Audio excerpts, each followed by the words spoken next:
Good morning friends. Actual में जो previous lecture था उसमें हमने फर्स्ट लॉ ऑफ थर्मोडायनामिक्स पढ़ा था, बट मुझे बहुत सारे स्टूडेंट्स ने ऐसे रिक्वेस्ट डाली कि सर एक बार थोड़ा सा फिर आप first law of thermodynamics repeat कर दीजिए या फिर एक बार समझा दीजिए। तो दोस्तों ये बहुत ही ज़्यादा आसान लॉ है, मैं एक बार आपको फिर से बताने जा रहा हूँ। ये है फर्स्ट लॉ ऑफ थर्मोडायनामिक्स। तो दोस्तों क्या है, ये बहुत ही आसान चीज़ है। मान के चलो कि एक कंटेनर में हमने यहाँ पर जो है एक गैस फिलअप कर दी और इस कंटेनर में हम क्या कर रहे हैं, बाहर से सराउंडिंग से इसे क्यू अमाउंट ऑफ हीट या delta Q amount of heat हम इसको दे रहे हैं। तो जो भी हीट हम देंगे, ये जो डेल्टा क्यू जो हीट हम प्रोवाइड करेंगे, ये दो तरीके से यूज हो सकती है, दो तरीके से यूटिलाइज हो सकती है। एक तरीका है कि ये इस गैस का टेम्परेचर को बढ़ाए, है ना, और दूसरा तरीका है कि ये जो गिवन एनर्जी है, मतलब उस गिवन एनर्जी में से कुछ एनर्जी जो है वो टेम्परेचर को रेज करने में यूज होगी और कुछ एनर्जी जो है वो वर्क में यूज होगी, मतलब गैस को एक्सपांड करने में यूज होगी, है ना। उसको हम बोलेंगे वर्क डन। एकदम सिंपल है कि given amount of energy can be utilised in two ways. One, raising its temperature, temperature का रेज करना मतलब ही उसका इंटरनल एनर्जी को बदलना, प्लस क्या, तो वर्क डन। तो समझ के चलो एक एग्जांपल के, आपने 100 जूल ऑफ एनर्जी इसको अंदर दी, तो 100 में से मान के चलते कि 30 जूल ऑफ एनर्जी जो है वो टेम्परेचर के लिए यूज हो गई, तो बची हुई 70 किस में हो जाएगी दोस्तों, वर्क डन में होगी। इतना सिंपल, क्या बस डिवाइड होती है एनर्जी दो तरीके से। जो भी आप एनर्जी बाहर से देते हो वो दो तरीके से डिवाइड हो जाती है। बस इतना ही कॉन्सेप्ट है फ्रेंड्स यहाँ पे, और कोई कॉन्सेप्ट नहीं है। सिंपल कॉन्सेप्ट क्या है यहाँ पर कि भाई जो कुछ एनर्जी हमने दी उसमें से कुछ एनर्जी जो है वो इंटरनल एनर्जी को बदलने में, मतलब ही टेम्परेचर के चेंज होने में यूज हो गई, और जो रिमेनिंग अमाउंट ऑफ एनर्जी है वो वर्क में यूज हो गई। बस इससे ऊपर कोई और कॉन्सेप्ट नहीं है। आप एग्जाम्पल के तौर पे ले लीजिए कि आपके पास 100 रुपए थे, वो जो आपने कमाए थे, मतलब बाहर से जो एनर्जी आई वो कितनी थी, 100 रुपए की।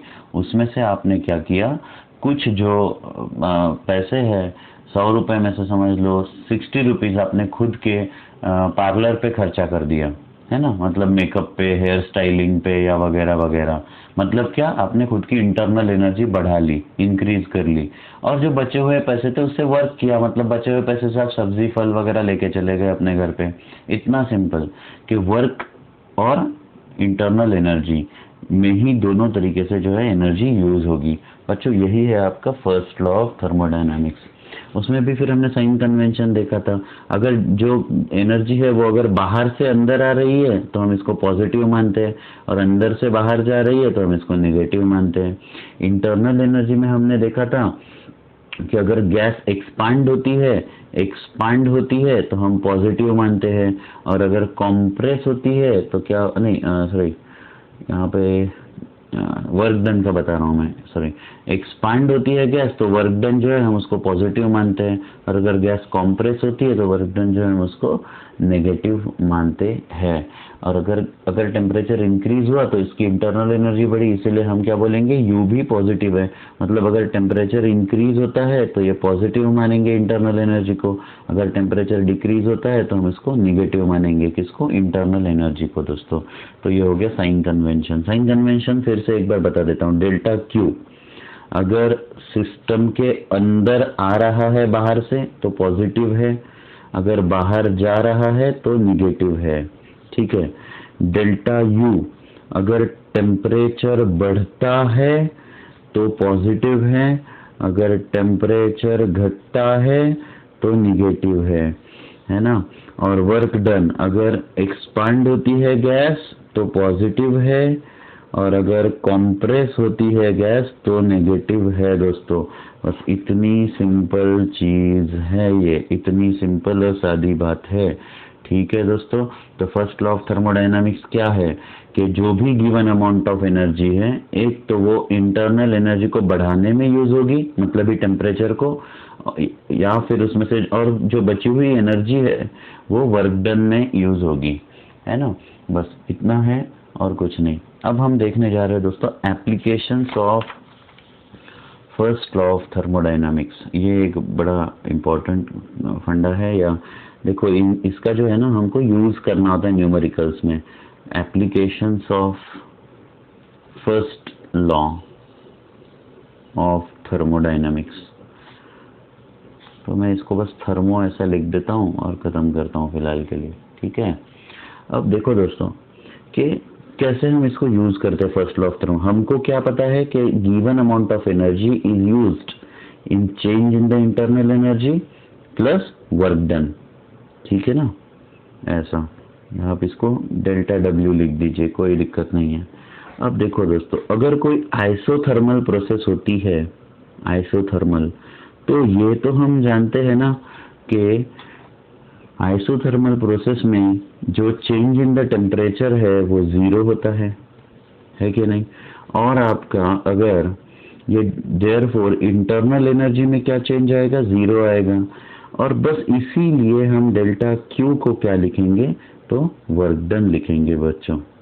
मतलब आइसोथर्मल प्रोसेस में क्योंकि कोई चेंज इन एनर्जी नहीं होती है ना, तो given amount of energy is completely utilised for the work. बस इतना है, heat supplied is entirely used to do work।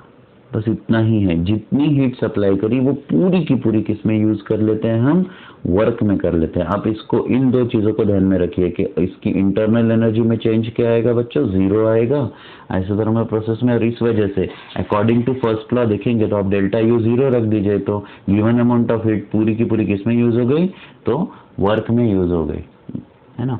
इस तरीके से हम इसका कंक्लूजन निकालते हैं। दूसरा होगा कि एडियाबैटिक प्रोसेस। अब आप ही खुद सोच सकोगे, ऐसा है एडियाबैटिक प्रोसेस में क्या होता है बच्चों, तो एडियाबैटिक प्रोसेस में डेल्टा क्यू जो है मतलब वो है 0 होता है। क्यों? क्योंकि कोई हीट का एक्सचेंज, आदान प्रदान नहीं हो सकता, हीट का कोई एक्सचेंज नहीं हो सकता एडियाबैटिक प्रोसेस में। और ये रीज़न है कि हम एक्सचेंज ऑफ हीट या डेल्टा क्यू जो है वो 0 लिख देते हैं।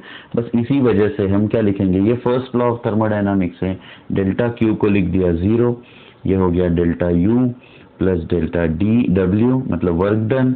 अब आप ही बताइए कि delta U will be minus of work done, ठीक है ना।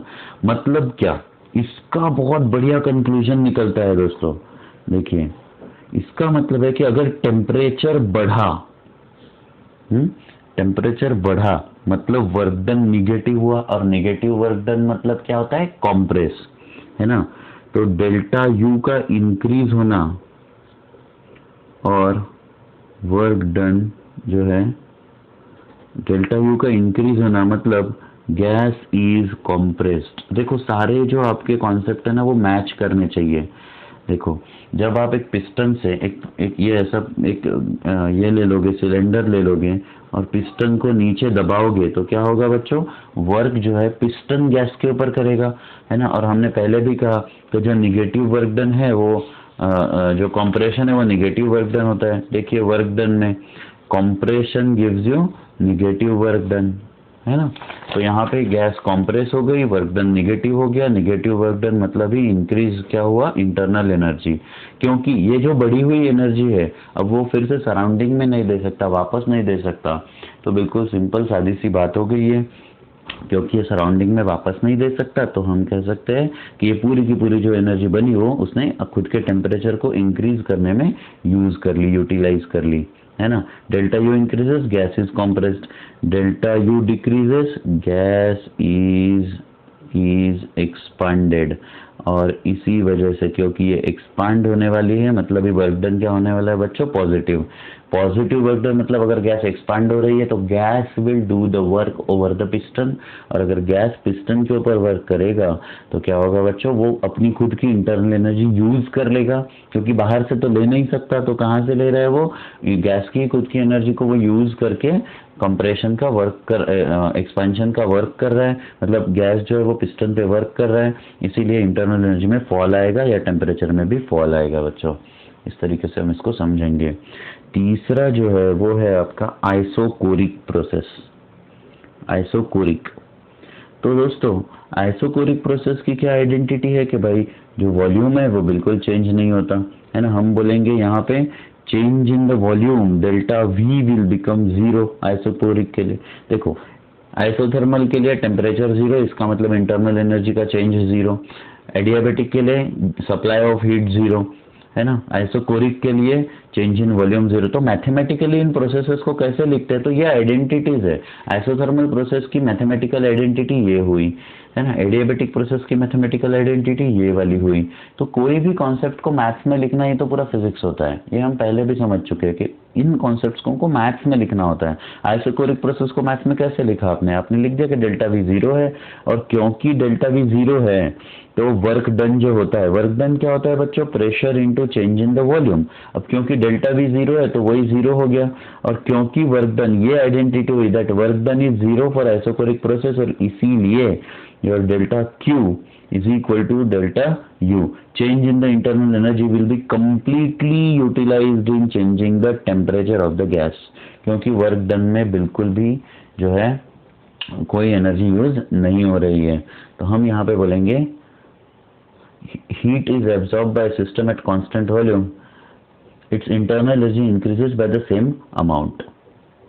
है क्या नहीं, कि अगर कोई भी गैस ने कांस्टेंट वॉल्यूम पे हीट एब्जॉर्ब कर ली तो वो पूरी की पूरी हीट किस में यूज हो जाएगी, उसकी इंटरनल एनर्जी को इंक्रीज करने में हो जाएगी। मैं यहाँ पे एक सेंटेंस लिखना चाहता हूँ इसके लिए, आइसोकोरिक प्रोसेस के लिए, तो यहाँ लिख देता हूँ तो फिर वेस्ट ऑफ प्लेस नहीं। आइसोकोरिक प्रोसेस का सेंटेंस है ना, if heat is absorbed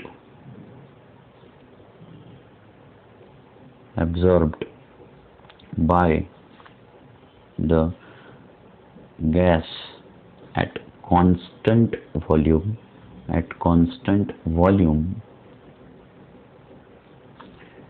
it is completely utilized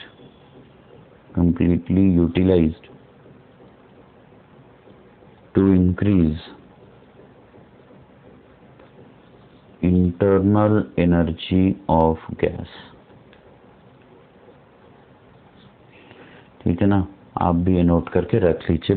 if heat is absorb by the gas at constant volume it is completely utilise to increase internal energy of the gas. Constant volume मतलब ही क्या होता है students, isochoric process. इसको maths में कैसे लिखेंगे कि डेल्टा वी जीरो है, मतलब वर्क डन जो है वो जीरो है। क्योंकि वर्क डन जीरो है तो फर्स्ट लॉ के हिसाब से change in energy is equal to change in internal energy. ठीक है, तो delta Q is equal to delta U, ये हो गया आपका आइसोकोरिक प्रोसेस। अब जब हम आगे बढ़ते हैं दोस्तों तो और एक देखेंगे प्रोसेस में, वो है मेल्टिंग प्रोसेस में क्या होगा। ठीक है ना, तो बी सी हो गया है तो डी देख लेते हैं। मेल्टिंग प्रोसेस में आपका फर्स्ट लॉ कैसे यूज होगा। यहाँ ना कुछ एक अजीबोगरीब चीज होने वाले जो आउट ऑफ द कॉन्सेप्ट है, तो थोड़ा सा आप और कंसंट्रेशन से ध्यान दीजिएगा मेल्टिंग प्रोसेस में students.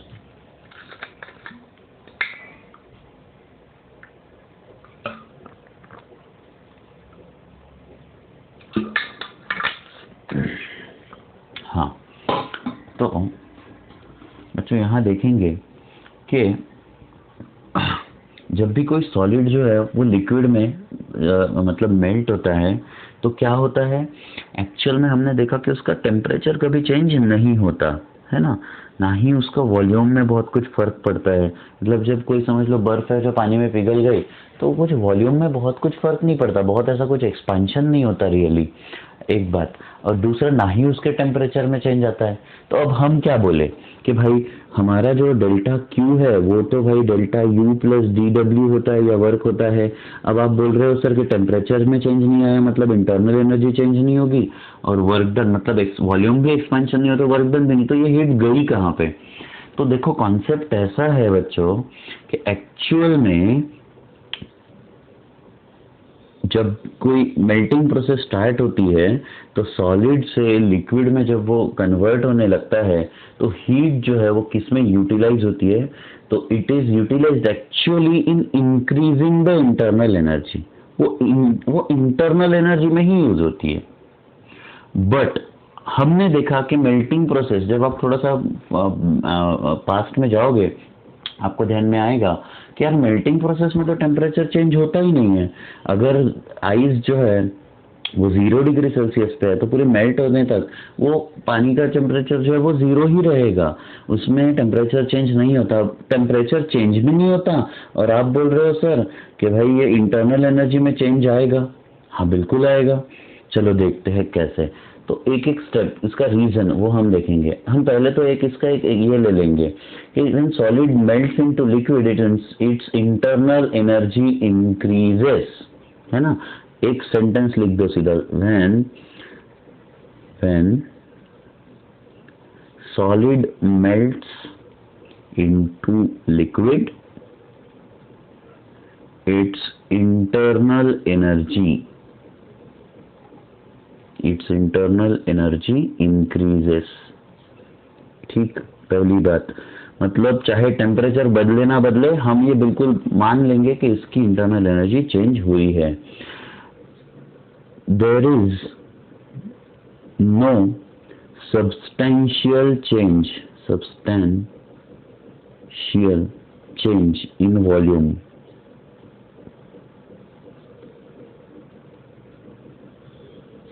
in melting process। Melting process में कोई ऐसा मानने लायक वॉल्यूम में चेंज नहीं आता। एंड देयरफॉर जो आपका वर्क डन है, मतलब pressure into change in the volume है, आपको क्योंकि वॉल्यूम में कोई चेंज नहीं आया, हम वर्क डन को जो है वो 0 लिख देते हैं एक बार में। अब हम बोलेंगे let m be the mass melted, कोई भी एक जो सब्सटेंस था उसका m amount of mass melt हुआ, और l be the latent heat, है ना। अब अगर लेटेंट हीट जो है वो हमने यहाँ पे L ले ली, तो वो जो अमाउंट ऑफ हीट एब्जॉर्ब है ड्यूरिंग मेल्टिंग प्रोसेस वो क्या होगा, therefore amount of heat absorbed during melting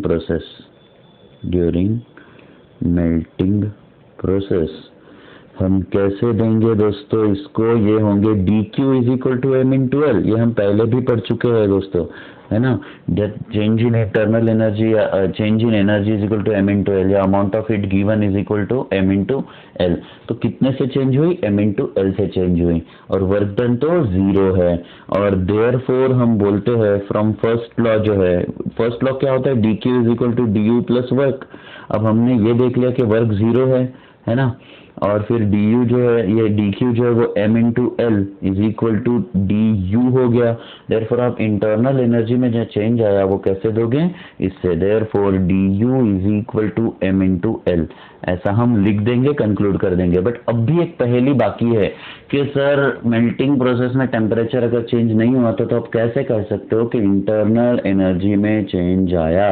अगर इंटरनल एनर्जी में आता तो वो किससे आता बच्चों, टेम्परेचर के चेंज होने से आता, है ना। तो यहाँ अब हमको फिर से एक बार हमारे बेसिक कॉन्सेप्ट पे आना है कि internal energy is not only made up of kinetic internal energy, it is also made up of potential internal energy. Since क्योंकि कोई टेम्परेचर का चेंज नहीं हो रहा है तो काइनेटिक इंटरनल एनर्जी जो है वो बदल नहीं रही है, ये हमें समझना है। Since there is no change in temperature, हम बोलेंगे काइनेटिक इंटरनल एनर्जी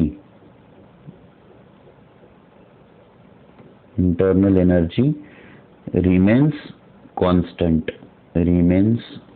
constant,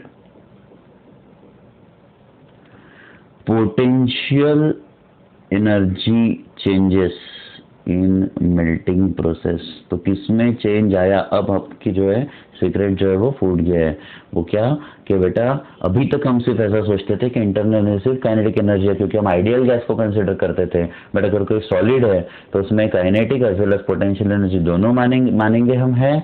और इस वजह से क्योंकि काइनेटिक एनर्जी में चेंज नहीं आया तो चेंज किस में आया, पोटेंशियल एनर्जी में। पोटेंशियल में आया मतलब देखो प्रैक्टिकली पोटेंशियल एनर्जी किस वजह से होती थी, जो मॉलिक्यूल्स एक दूसरे के पास होते थे। अब अब क्योंकि पोटेंशियल एनर्जी में चेंज आया, इसका मतलब क्या, मॉलिक्यूल्स सेपरेट, थोड़े दूर दूर हो गए, है ना, उनका जो कॉन्फ़िगरेशन है वो चेंज हो गया। इसीलिए हम बोलेंगे कि given amount of energy is utilised in changing the internal energy, but which one, potential energy, internal potential energy को वो चेंज करता है, ना कि काइनेटिक को। गैसेस में हम टेम्परेचर का चेंज किस वजह से मानते थे, तो वो काइनेटिक के चेंज की वजह से मानते थे दोस्तों। तो यहाँ पे ये एक नया टर्म आता है, ठीक है। अब हम आते हैं बॉइलिंग प्रोसेस में, कैसे यूटिलाइजेशन होगा बॉइलिंग प्रोसेस में, ठीक है ना। तो ABCDE चल रहा है हमारा अभी बॉइलिंग प्रोसेस में एप्लीकेशन, बॉइलिंग प्रोसेस, ठीक है दोस्तों। तो बॉइलिंग प्रोसेस में जब हम देखते हैं तो यहाँ पे भी क्या होने वाला है, ये देखिए कि ये जो है हम फर्स्ट लॉ को यूज करके थर्मोडायनामिक्स के इंक्रीज इन इंटरनल एनर्जी हम पता कर सकते हैं, है ना, of a liquid in process of boiling. तो फिर से वही वाला फंडा चलाते हैं। हाँ, यहाँ पे अब एक बात होगी कि यहाँ पे वर्क डन भी होगा, मतलब जब कोई समझ लो लिक्विड जो है वो गैस में चेंज होता है तो उसका वॉल्यूम अच्छे तरीके से सब्सटैंशियली अमाउंट में चेंज होता है, जो हम मानते हैं।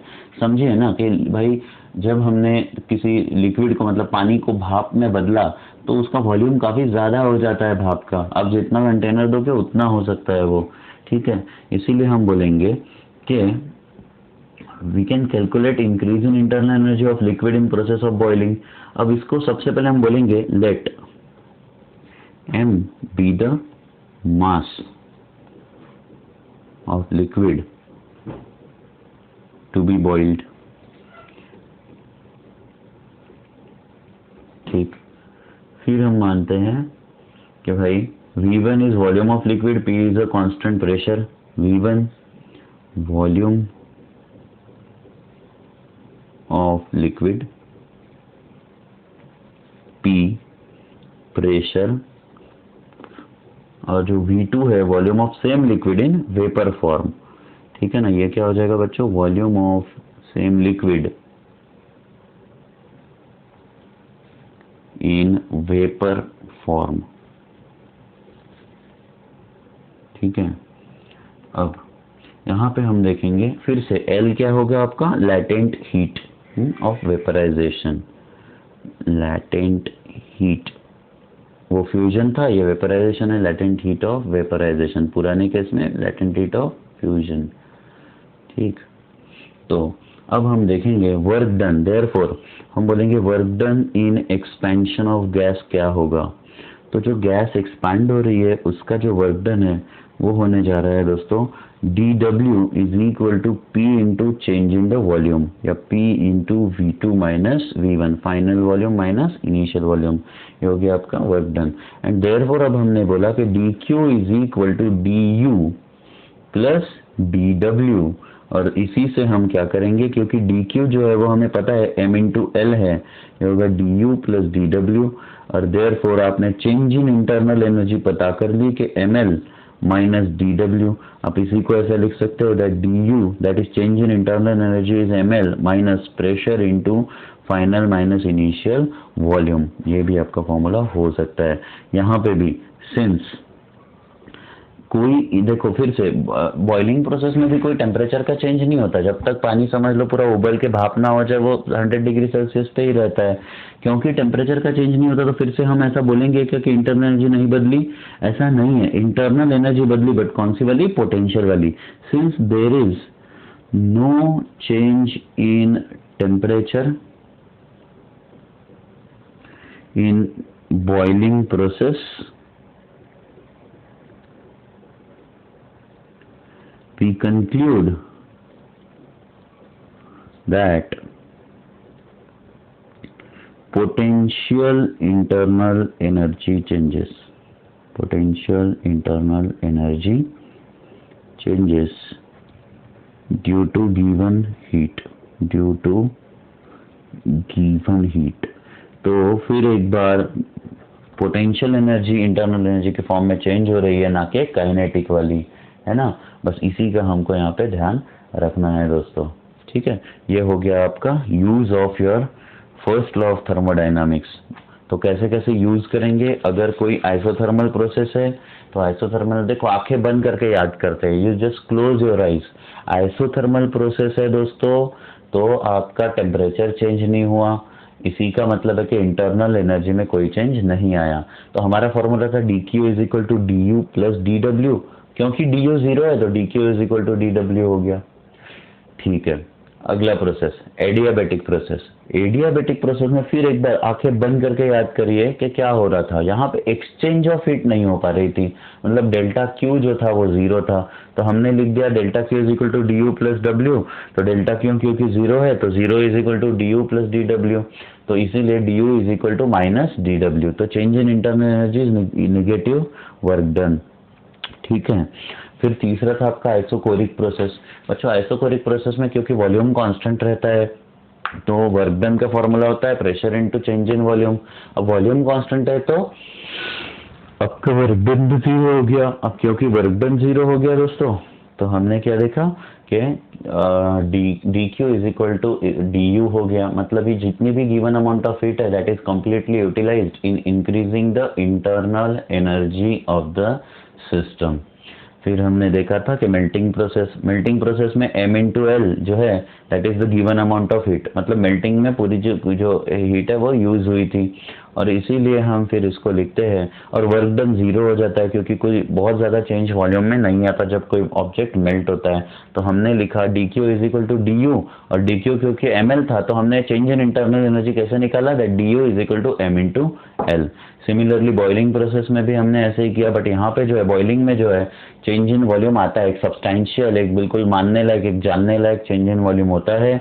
तो हमने लिखा D Q is equal to D U plus change in the volume की वजह से D W, but D Q again M into L है, D Q again M into L है। तो हमने यहाँ पे है ना D Q again M into L है, हमने लिखा M L is equal to D U plus D W. तो D U is equal to M L minus D W, where in D W is P into V two minus V1।